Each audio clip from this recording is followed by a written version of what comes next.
ale he voina hian International Chin Christian Youth Conference 2024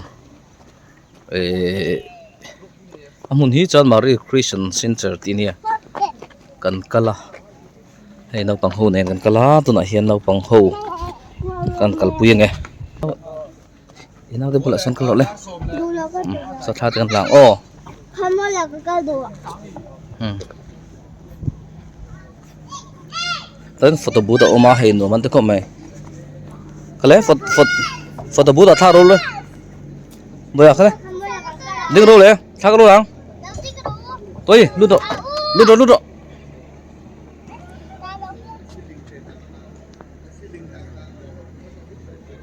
tha ten la ni he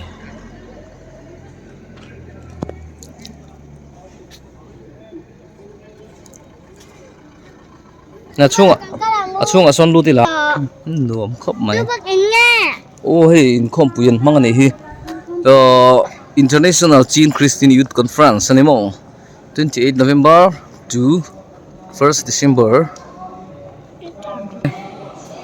nakal ra na tu ela chunga te chung hi nuam khop mai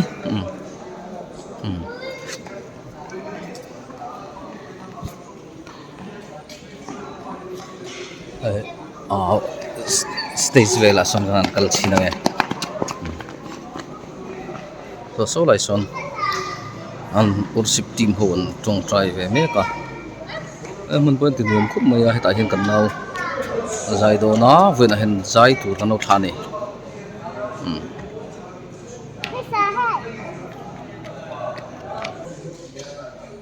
do da khata ti kharchu ngai moni toi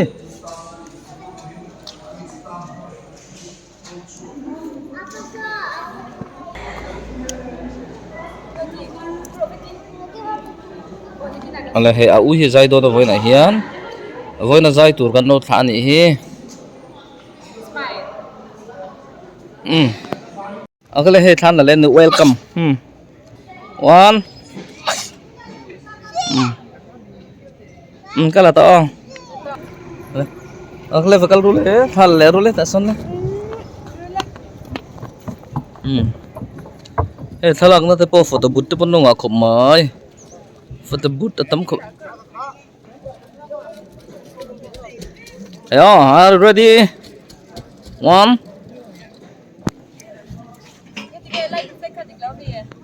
in thim de in ding pil de ya chu wang ni ha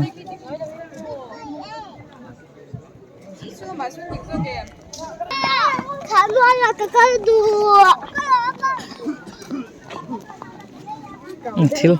thil len ngen nga le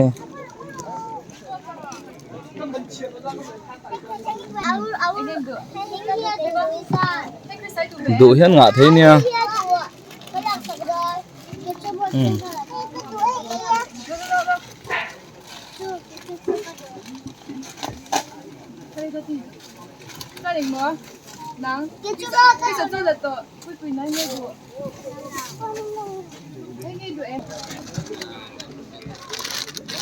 ấy phải tụi tắm về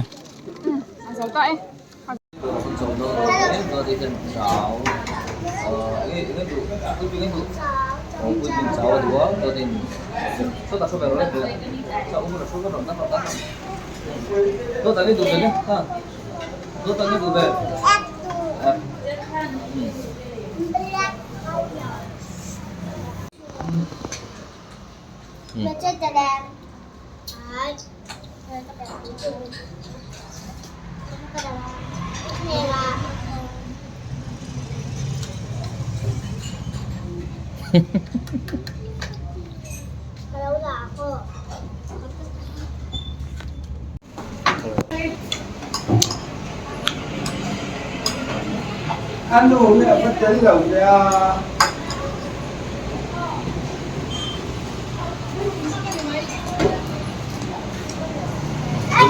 đây là mẹ con đi cháu vui vui kalau vui thế sẽ biết sẽ ít em qua đâu đi rồi